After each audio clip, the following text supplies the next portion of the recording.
Então nós temos aqui no versículo 46, vamos ler até o final da história, diz assim, olha, e foram para Jericó. Quando ele saía de Jericó, juntamente com os discípulos e numerosa multidão, Bartimeu, cego mendigo, filho de Timeu, estava sentado à beira do caminho. E ouvindo que era Jesus o Nazareno, pôs-se a clamar, Jesus, filho de Davi, tem compaixão de mim. E muitos o repreendiam para que se calasse, mas ele cada vez gritava mais, Filho de Davi, tem misericórdia de mim. Parou Jesus e disse, chamai-o. Chamaram então o cego, dizendo-lhe, tem bom ânimo, levanta-te, ele te chama. Lançando de si a capa, levantou-se de um salto e foi ter com Jesus. Perguntou-lhe Jesus, que queres que te faça? Respondeu o cego, mestre, que eu torne a ver. Então Jesus lhe disse, vai, a tua fé te salvou. E imediatamente tornou a ver e seguia Jesus, estrada afora. A história começa contando que Jesus, ele estava saindo de Jericó. Essa informação aqui, ela é muito importante para a nossa história, porque, comum do livro de Marcos, ele é um livro muito dinâmico, extremamente dinâmico. É um livro curto, e Jesus, no livro de Marcos, ele está sempre em ação. Jesus, ele não fala muito no livro de Marcos, não tem muitas parábolas, muitos discursos de Jesus, mas Jesus, ele está sempre em ação. Então Jesus está aqui, está lá e tal. Então é sempre um movimento rápido de Jesus. Uma hora ele está aqui na Judéia, depois ele já está em outro lugar, depois ele volta e depois ele vai. Talvez isso seja reflexo de uma teoria que existe em relação ao livro de Marcos, que o livro de Marcos foi escrito por Marcos, mas foi ditado por Pedro. E Pedro era uma pessoa muito dinâmica. Pedro era uma pessoa também assim. Então talvez essa seja a razão da qual o livro de Marcos ele tem essa característica. E uma característica importante do livro de Marcos é que Jesus, ele está em uma caminhada para a cruz. Então o livro de Marcos inteiro, tanto as caminhadas de Jesus, os milagres de Jesus, os discursos de Jesus, ele está caminhando para o ponto clímax máximo do seu ministério, que é a sua crucifixão. E de fato o que nós temos aqui é Jesus saindo de Jericó e ele está indo para Jerusalém. E essa é a última viagem de Jesus para Jerusalém. Porque ali em Jerusalém ele vai ser preso, condenado, morto e terminou o ministério dele nessa terra. Então, Marcos ele quer chamar a nossa atenção para o fato que Jesus estava saindo de Jericó. Porque agora ele vai fazer um último encontro na cidade de Jericó. Irmãos, eu já vou... Geralmente a gente deixa o apelo para o final, né? Mas eu já quero começar com um apelo aqui. Eu não gosto da teologia do medo. Vocês sabem qual que é a teologia do medo? Se você não aceitar Jesus, você vai para o inferno. Já escutaram isso já? Se você não... Deus vai te castigar se você não fizer isso. Usamos muito com criança, né? Jesus, ele fica triste quando você faz isso. Jesus, ele vai te castigar. Então, eu não gosto desse tipo de teologia, porque eu não acredito que seja parte do caráter de Jesus. Mas a gente não pode negar que a porta da graça um dia vai se fechar. Sim ou não? Sim. A gente não pode negar que as oportunidades de salvação, para cada um de nós, que é concedido a cada dia para nós, ela não vai durar para sempre. E você sabe o que é o pior? Ou melhor, não sei. Nós não sabemos quando vai ser a nossa última oportunidade de aceitar a Jesus. Alguém aqui sabe ou tem ideia do dia da morte? Eu não sei. Nós não temos esse conhecimento e graças a Deus por isso. Por isso que a Bíblia é enfática em dizer que coisa? Hoje, se ouvirdes a minha voz, não endureçais o vosso... Quando? Quando isso? Amanhã? Não é hoje. Por quê? Porque eu só tenho poder sobre o agora. Eu não tenho poder sobre o que acontecerá depois. E é interessante tudo isso na história, porque parece que o cego Bartimeu, ele tem essa noção. E ele vai clamar, diz aqui que ele clama uma vez, o povo manda ele ficar quieto, ele clama de novo, como que parece que ele tem essa urgência. É a oportunidade da minha vida, se não for agora, não vai ser nunca. Eu fico perguntando, tanto para aqueles que são adventistas, quanto para aqueles que ainda não são adventistas ou não são cristãos, eu me pergunto, quanto tempo, quantos chamados você vai ter que escutar, quantos sermões você vai ter que ouvir, para você tomar a decisão por Cristo? Quantas vezes Bartimeu ele sabia que aquela poderia ser, como de fato foi, a última oportunidade que ele iria ter? Existe uma outra informação no texto que diz que Jesus ele saía de Jericó e saía com os discípulos, mas não somente eles, senão mais quem, diz o texto? Mais quem? O que diz aí? Versículo 46. Jesus saía de Jericó, ele com os discípulos, obviamente, e quem mais? E uma pequena multidão? Não tem como ser pequena multidão? Não sei, multidão já é grande. Agora eu pergunto para vocês, quanto que é uma grande multidão? Quanto que é? Quantos números? Vamos pensar num número aí. Quantas? 40 mil? 40 mil pessoas? Quem acha que é mais? Difícil saber, né? Os especialistas dizem que quando você diz assim que existia uma grande multidão num lugar, não sei se é isso que o autor estava pensando, mas diz assim que é um número tão grande que ao passar o olho você não consegue contar. Você não consegue ter muita noção de quantas pessoas tem. Aí você diz que coisa? Aqui tem uma grande multidão. Tem uma grande multidão aqui. Mas era muita gente. Vocês se lembram que Jesus, certa vez, ao alimentar as pessoas, quantas pessoas tinham? 5 mil, 6 mil pessoas, sem contar mulheres e crianças. Então você imagina que não era pouca gente. E a multidão aqui, amigos, nos ensina algumas lições sobre seguir a Jesus. Sobre seguir a Jesus. Porque dentro da multidão existem camadas de pessoas que seguem a Jesus. Existem tipos de pessoas que seguem a Jesus. E aí eu vou tentar imaginar com vocês podem estar de acordo comigo ou não, mas eu estou aqui somente usando a minha imaginação para imaginar que tipos de pessoas, que grupos de pessoas existiam naquela multidão. E o primeiro grupo, talvez o grupo mais distante, o grupo que ficava mais ali à margem da multidão, talvez seriam os curiosos. Vocês concordam comigo que existiam curiosos ali no meio? Porque você imagina, se a gente escuta dizer, se entra uma pessoa aqui dizendo assim, olha, ali na Praça da Bandeira está tendo um rapaz que está fazendo milagres. Ele está curando pessoas, tem fila de gente ali que está curando todo mundo. O que você ia fazer? Talvez nem esperar terminar o culto você ia, né? Você ia eu quero ver esse negócio, isso aí ia acontecer. Por quê? Porque a gente é curioso por natureza. Então aparece aí, seguindo Jesus por curiosidade, e segue Jesus de longe.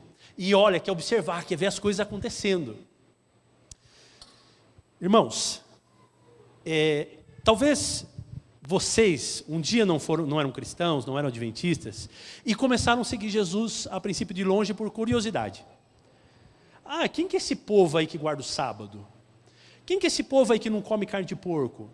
Quem são essas pessoas aí que vivem de maneira diferente? E aí começa a vir, recebe o convite, vem na igreja um dia, de curioso, mas não senta aqui na frente não. Onde que senta? Lá, escondidinho, quietinho, né? Olhando, observando, curioso. E por muito tempo seguiu assim. Eu pergunto para vocês, é problema ter pessoas curiosas seguindo a Jesus? Não. Jesus, ele quer os curiosos também seguindo a ele? Claro que quer. Claro que quer. Agora, qual que é o problema? E agora a gente vai aprender um princípio aqui da multidão. O problema é você continuar às margens da multidão, é continuar seguindo Jesus de longe. Porque a gente vai aprender um princípio agora que é o seguinte: quanto mais próximo você está de Cristo, mais compromisso você tem com Ele. E é isso que a gente vai ver agora na multidão. Quanto mais próximo você está de Cristo, mais compromisso você tem com Ele. E agora existe uma outra camada, um outro grupo de pessoas, que são os interesseiros. Vocês acham que tinham gente interesseira seguindo a Jesus? Bastante, né? Acordei com uma dor nas costas. Tá mal. E eu sei que tem um cara lá na Praça da Bandeira curando. O que eu vou fazer? Bom, já vou para a igreja, aproveito, dou uma quebradinha, passo ali, não sei nem que lado fica a Praça da Bandeira aqui, mas passo ali na Praça da Bandeira, dou aquela curadinha e venho para a igreja. Interesseiro. E talvez existam pessoas aqui que hoje estão na igreja que buscaram a Jesus por algum tipo de interesse. Estou com um problema na família tão sério. Minha família está se desfazendo. E aí você ficou sabendo que tinha aqui na igreja um curso de família. E aí você veio. Você veio procurando Jesus? Não. Você veio procurando o quê? Arrumar os problemas familiares. Você está passando por depressão. Está vendo uma tristeza imensa na sua vida. Perdeu um ente querido. Olha, eu fiquei sabendo que aquela igreja ali você vai, você se sente bem. Você veio atrás de Jesus? Não, você veio atrás... E agora eu pergunto, Jesus ama os interesseiros também, sim ou não? Ah, ele ama. Vocês se lembram daquela mulher que foi buscar a cura 12 anos? 12 anos com uma hemorragia. E ela vai em busca de Jesus, e ela toca Jesus e ela é curada. E quando ela é curada, o que ela faz? Quietinha, ela já conseguiu o que eu quero, agora o que eu vou fazer? Eu vou embora. Mas Jesus interrompe aquela mulher. E agora ele vai criar laços com ela. Então, Jesus, ele ama os interesseiros. E nós temos que criar aqui grupos de interesses na igreja para atrair pessoas interesseiras também. Interessadas em resolver os seus problemas, sejam eles financeiros, emocionais, de saúde. Deus ama essas pessoas. É a forma de Jesus atrair essas pessoas. Mas, de novo, qual que é o princípio? Quanto mais próximo de Jesus, mais compromisso você tem com Ele. E isso a gente vai ver agora na história. Porque a história nos conta que o cego Bartimeu, quando ele escuta falar que é Jesus, então ele começa a gritar, Jesus, filho de Davi, tem compaixão de mim. E aí algumas pessoas que seguiam a Jesus, que começam a dizer para ele? Fica quieto, Bartimeu. Não incomoda, o Senhor Jesus está ocupado agora. Não incomode o Senhor Jesus. Quem são essas pessoas? Sabe quem são essas pessoas? Essas eram as pessoas que seguiam a Jesus de longe. Eram as pessoas que seguiam a Jesus sem nenhum compromisso mais íntimo com Ele. E essas pessoas, então, agora estão atrapalhando Bartimeu de se aproximar de Cristo. Quando nós não estamos próximos de Jesus, quando nós seguimos Jesus sem compromisso, de longe, nós atrapalhamos pessoas de chegarem mais perto de Cristo. Não é terrível essa informação? Por que eu digo isso? Porque depois você vai ver no texto que Jesus ele para, depois de Bartimeu gritar e não sossegar, disse o texto que Jesus ele para. E quando Jesus para, ele diz uma palavra, ele diz assim, olha, chamai-o. Ele não diz o nome, ele não diz chamar quem, ele simplesmente diz o quê? Chamai-o. E aí algumas pessoas vão até Bartimeu e diz que coisa para Bartimeu? Bartimeu, tem de bom ânimo, porque o Senhor te chama. Agora, quem eram aquelas pessoas que ouviram o chamado de Cristo para chamar Bartimeu? Quem eram essas pessoas? Eram aqueles que estavam seguindo Jesus de longe, eram aqueles que estavam às margens da multidão, seguindo a Jesus sem compromisso, ou seja, eram pessoas que eram assim, se me convém, eu digo que estou junto com a multidão. Agora, se chegar um momento que não me convém mais, o que eu faço? Eu dou um passo para cá e já não estou mais com a multidão, não estou mais seguindo Jesus. Essas pessoas eram as que atrapalhavam Bartimeu, e aquelas pessoas que estavam próximas de Jesus foram aqueles que ouviram o chamado, chamai-o, e foram atrás de Bartimeu. Irmãos, onde você está nessa multidão? Quem é você nessa multidão? É fácil descobrir. É fácil. Qual é o compromisso que você tem com Cristo? Que tipo de compromisso você tem com Ele? E veja, eu não estou falando de cargo na igreja. Não é disso que eu estou falando. Ainda que tenha sua função, sim. A gente demonstra compromisso quando a gente agarra a responsabilidade de ter um cargo na igreja, mas não é somente isso. Como está o seu compromisso com Cristo? Quanto tempo você tem gastado nessa igreja para poder avançar o Evangelho? Você está dando estudos bíblicos? Você está falando de Jesus para as pessoas lá no seu trabalho? Você tem convidado os seus amigos de trabalho, seus vizinhos, seus parentes para vir à igreja, para participar de algum programa evangelístico? É dessa maneira que você descobre se você está seguindo a Jesus de longe ou seguindo a Jesus de perto. Como você está lá na sua faculdade, lá na sua escola? Mal sabem seus amigos que você é cristão? Como você está?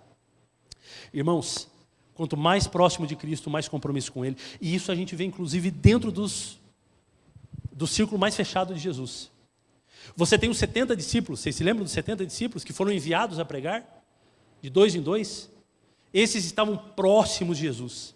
E depois você tinha os 12 discípulos, que esses não somente pregavam, mas eles abandonaram tudo para poder seguir a Jesus. E dentro dos 12 tinham 3, que eram mais íntimos ainda de Jesus. Quem eram eles? Pedro, Tiago e João. Esses puderam ver a glória de Deus no Monte da Transfiguração. Esses foram convidados a orar com Cristo no Getsemane. Esses viveram experiências mais profundas. E dentre os três, existia um que era ainda mais íntimo de Jesus. Quem era ele? João. Quanto mais íntimo de Jesus, mais compromisso com ele.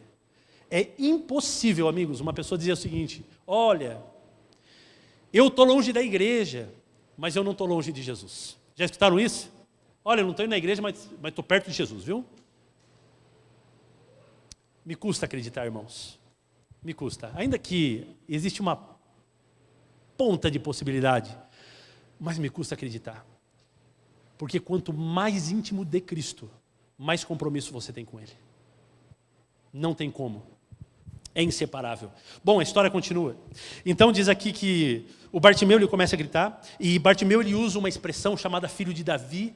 Isso demonstra que Bartimeu ele não era ele não desconhecia as Escrituras, ele sabia que o Messias ele viria da linhagem de Davi. Com isso ele estava expressando a sua fé em Jesus, não somente como um milagreiro, mas também como o Messias. Ou seja, para Bartimeu, aquele Jesus era o prometido rei Messias que viria. E por isso que ele clama: Jesus, filho de Davi, tem compaixão de mim. E diz então que essas pessoas que estavam à margem da multidão começam a calar ao cego Bartimeu. E qual é a resposta de Bartimeu quando as pessoas começam a dizer para ele: Bartimeu, já está, não fale mais. Qual é a resposta? Diz a Bíblia: e cada vez gritava mais. E agora eu quero dar um conselho para aqueles amigos que estão hoje nos acompanhando, e talvez aqueles que estão pela internet também nos acompanhando, que ainda não são adventistas. Eu vou dizer algo para vocês. Agora, essa parte para vocês. Ao tomar a decisão de seguir a Cristo, algumas dificuldades vão aparecer. Isso é natural, porque nós estamos vivendo uma grande batalha. E Satanás, ele se opõe àqueles que querem seguir a Jesus. E é normal que obstáculos vão aparecer e vão surgir. Agora, eu quero te dar uma informação um pouco mais pesada. Talvez os obstáculos que vão surgir para você seguir a Cristo vão aparecer dentro dessa igreja. E talvez pessoas de dentro dessa igreja vão ser as pessoas que vão tentar, às vezes sem saber, inconscientemente, impedir você de tomar a sua decisão. Um dos últimos batismos que eu fiz agora lá em Montevidéu, o batismo ia ser no sábado, eu acho que foi o último batismo que eu fiz. E durante a semana a irmã me liga, a irmã que ia se batizar, ela me liga. Ela diz: pastor, eu não sei se eu posso me batizar. E aí ela me conta toda uma história onde uma outra irmã da igreja passou na casa dela aquela semana do seu batismo, e começou a falar mal de 1000 irmãos da igreja. Olha, porque o fulano é isso, porque o fulano é isso outro, porque o fulano é isso outro. E essa irmã dizia que não podia se batizar, não por causa do que havia escutado de outras pessoas, senão por causa da própria situação. Como eu posso, pastor, essa pessoa vir na minha casa e começar a falar mal? Então, para ela isso foi um golpe, e ela não queria mais batizar. Nós passamos mais ou menos uns 40 minutos no telefone conversando, oramos juntos e finalmente, graças a Deus, ela tomou essa decisão. Mas você imagina um irmão da igreja ser a pedra de tropeço para aquela pessoa tomar a decisão. E era o que estava acontecendo com Bartimeu. Agora, qual é o conselho do Bartimeu para você? Grita mais. Não desiste não. Bartimeu poderia ter pensado, poderia ter sido convencido: não é verdade, Jesus está muito ocupado. Bartimeu poderia ter dito: olha, eu escuto, a multidão é muito grande mesmo, Jesus nunca vai me escutar. Mas o que fez Bartimeu? Cada vez gritava mais. Quanto mais obstáculos você tiver na sua vida, mais você tem que clamar. Se você orava meia hora, agora ore 1. Se você orava 1 hora, agora ore 2. Clame mais. Ali em Encantado, eu me lembro que eu batizei um senhor, ele de outra congregação, já havia 40 anos. E ao preencher a ficha batismal dele, eu perguntei: irmão, por que você está tomando essa decisão de mudar de igreja? E ele disse assim: pastor, porque agora eu sei que eu estou indo na igreja verdadeira. E por que você tem essa certeza assim tão grande? A parte do que eu já estudei, pastor, nunca na minha vida apareceu tantos problemas de uma vez como está acontecendo agora. E como é isso? Pastor, eu tenho certeza que Satanás está irado. Eu tenho certeza que Ele está fazendo tudo isso para eu não tomar decisão. E se esse é o caso, é aqui que eu vou seguir então. É isso que eu vou fazer. Não desista. Não desista. Continue clamando, continue pedindo. Essa é a lição de Bartimeu. E finalmente, diz aqui que Jesus para. Essa é uma parte linda da história. Jesus para. E quando Jesus para, Ele manda chamar Bartimeu. E Ele faz uma pergunta importantíssima para Bartimeu. E a pergunta é: o que é que você quer, Bartimeu? Queridos, essa pergunta tem um comprometimento tão forte da parte de Jesus. Porque quem está fazendo essa... Porque, olha, veja bem, irmãos. Se eu falo para você o seguinte... Aqui, ó, Dedé, o que você quer? E o Dedé fala assim: pastor, eu quero 100 mil reais. O meu comprometimento com a pergunta que eu fiz vai ser proporcional ao que eu posso oferecer. Estão de acordo? Se ele me pede 100 mil reais, o que eu falo? Ó, Dedé, agora eu não posso, talvez mês que vem, mas agora não. E Jesus, quando Ele diz: o que você quer? O que Jesus pode dar que Bartimeu pedisse? Qualquer coisa. Vocês se lembram quando Deus aparece para o rei Salomão? O que ele fala? O que você quer? Então, o comprometimento da parte de Deus é muito grande. E o que pede Bartimeu? Algo óbvio. Senhor, eu quero ver. Senhor, eu quero ver. E agora vem uma parte, eu gostaria que vocês fossem à Bíblia de novo, porque às vezes a gente lê o texto superficialmente e não vemos algumas coisas interessantes. Vamos lá, versículo 51. Perguntou-lhe Jesus: que queres que eu te faça? Respondeu o cego: mestre, que eu torne a ver. Então Jesus lhe disse: vai, a tua fé te salvou. Essa expressão de Jesus, eu pergunto para vocês, essa expressão de Jesus é uma expressão de cura física ou é uma expressão de salvação espiritual? O que vocês acham? Cura física ou salvação espiritual? É só observar os outros milagres de Jesus onde Ele usa essa expressão. 10 leprosos vieram pedir cura para Jesus. E quantos leprosos Jesus curou? Todos. E quantos voltaram para agradecer?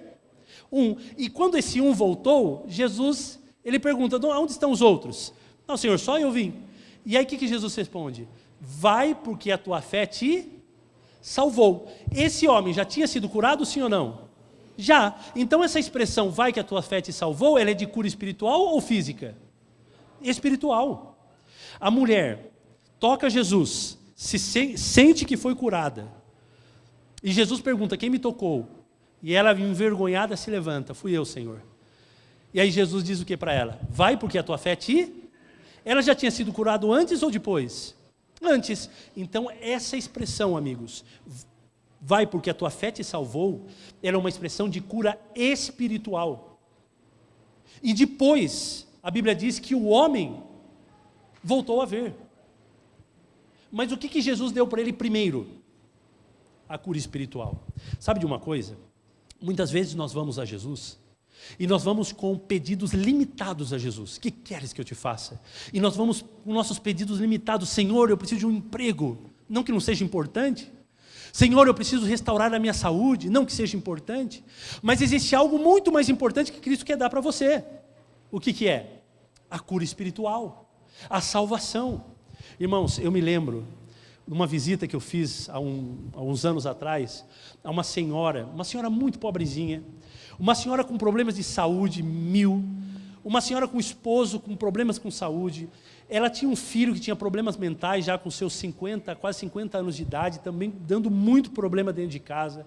A situação financeira toda complicada. E em um momento da visita eu fiz uma pergunta para essa irmã. Eu falei assim: irmã, se Jesus te aparecesse agora e Ele te falasse assim: irmã, você tem um pedido para fazer, tipo o gênio da lâmpada, você tem um pedido, pode fazer o que você quiser, pode fazer, o que a irmã pediria? E na minha cabeça, de coração, eu estava esperando essa irmã responder: olha, pastor, eu pediria para Ele curar meu filho. Olha, pastor, eu pediria para Ele curar meu esposo, eu pediria para Ele melhorar minha vida financeira. Mas, irmãos, essa irmã, ela não pensou muito, e ela logo me respondeu: pastor, se Jesus me aparecesse e eu pudesse fazer um pedido, eu pediria: Senhor, dá-me a certeza da sua salvação. E eu fiquei assim, irmãos, falei assim, poxa vida, tanta coisa para pedir. E essa irmã, ela está preocupada com uma coisa, a salvação. E você, e eu? O que nós nos preocupamos? Será que os nossos pedidos para Jesus, será que os nossos momentos de oração, ele tem sido somente pequenos assim, pedindo por coisas aqui e agora, coisas que de fato nós podemos receber, mas um pouquinho depois pode piorar de novo a coisa? Ou será que nós estamos pedindo por coisas eternas? Será que nós estamos colocando o nosso coração em coisas eternas? O nosso tesouro está em coisas eternas. E aqui a história termina que ele voltou a ver e diz que ele seguia Jesus, estrada fora. E nunca mais o Evangelho vai falar de Bartimeu. Nunca mais. Aqui termina a história de Bartimeu. Começou a história de Bartimeu, terminou a história de Bartimeu. E nos ensinou um monte de lição. E pode nos ensinar muito mais. Mas eu quero aqui, amigos, pela fé, e usando um pouco a imaginação, vocês imaginarem um pouco sobre o que aconteceu depois. O que deve ter acontecido depois? Jesus estava saindo da onde? De onde Jesus estava saindo? O que a gente leu no começo? Jericó. Para onde ele estava indo? Jerusalém. E o que aconteceu em Jerusalém depois que ele foi para lá? Então agora vamos imaginar tudo o que aconteceu com Jesus, mas com uma outra perspectiva. Da perspectiva de Bartimeu. Porque agora Bartimeu ele via. E Bartimeu seguia Jesus pelo caminho. O texto bíblico terminou assim. E agora imagina que Bartimeu ele está ali com a multidão, ele está com Jesus. E de repente, um dia ele se levanta e ele pergunta, onde que está Jesus? Cadê Jesus? E ele vai para um lado, vai para o outro e não encontra Jesus. Alguém disse, olha, parece que eu vi ele ali no jardim do Getsemane. E ele vai lá no jardim do Getsemane, mas está vazio o jardim também. Ele fica preocupado porque ele vê algumas gotas de sangue no chão. E ele falou assim, cadê Jesus? E ele entra em Jerusalém, ele vai procurar, cadê Jesus? Até que ele entra numa viela e ao longe ele enxerga uma grande multidão. E Bartimeu ele sabe uma coisa. Se ali tem uma grande multidão, ali também está Jesus. E quando ele chega ali na margem da multidão, ele tenta entrar e não consegue. Vocês conhecem Bartimeu, ele não desiste fácil. E ele entra. E ao chegar ao centro daquela multidão, ele encontra um Jesus muito diferente do qual ele conheceu pela primeira vez. Ele vai encontrar um Jesus ensanguentado. Ele encontra um Jesus ferido.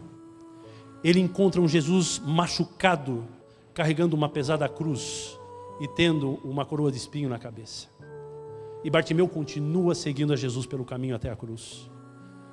Vocês sabem que Bartimeu, ele sabe quem é o Messias. E talvez naquele dia, ao ver Jesus na cruz, ele se lembra do Isaías 53, onde conta sobre o servo sofredor. E ali agora com seus olhos, não somente com seus olhos físicos, mas também com seus olhos espirituais, Jesus consegue completar o maior milagre na vida do Bartimeu, que é que ele pudesse enxergar a cruz de Cristo. Irmão, sabe por que Jesus ele quer curar os seus problemas? Sabe por que Jesus ele quer fazer milagres na sua vida? Não é para facilitar a sua vida. Não é para deixar a sua vida mais light aqui nessa terra. É para que você consiga enxergar a misericórdia de Jesus na cruz do Calvário. Esse é o motivo. A pergunta é, será que nós estamos enxergando apenas os problemas? Será que nós estamos vendo apenas o que nós conseguimos ver? Que nessa manhã, Jesus ele consiga abrir os seus olhos espirituais, que é o maior milagre que ele pode fazer. Que você possa encontrar no sofrimento e na cruz de Cristo a esperança para continuar enfrentando todos os problemas dessa vida. Que você encontre na cruz de Cristo a esperança para a sua salvação eterna. Que você encontre ali o perdão dos seus pecados, a restauração da sua vida. E que você possa encontrar a certeza da salvação. Que Deus possa te abençoar e te salvar. Amém. Eu não sei, terminamos com uma oração? Pode ser? Então nos colocamos de pé então e vamos entregar a nossa vida ao nosso Deus nesse momento. Senhor nosso Deus, nosso Pai querido, nós louvamos o Seu nome, porque através da história desse mendigo, desse cego, chamado Bartimeu, uma pessoa insignificante que viveu séculos atrás, mas que hoje nós temos essa história tão linda registrada para que nós possamos ter esperança, para que nós possamos ter vida, para que nós possamos saber que nós temos um Deus que se preocupa conosco, que escuta o nosso clamor, o nosso sofrimento. E muito mais que isso, nos leva a enxergar a cruz de Cristo, Por isso nós queremos, Senhor, agradecer a Ti, e nós queremos pedir que o Senhor possa nos transformar, que o Senhor possa nos fazer, Senhor, nos fazer ter a certeza dessa salvação que um dia nós recebemos na cruz do Calvário. Nos perdoe, nos transforme, nos ajude em nome de Jesus. Amém.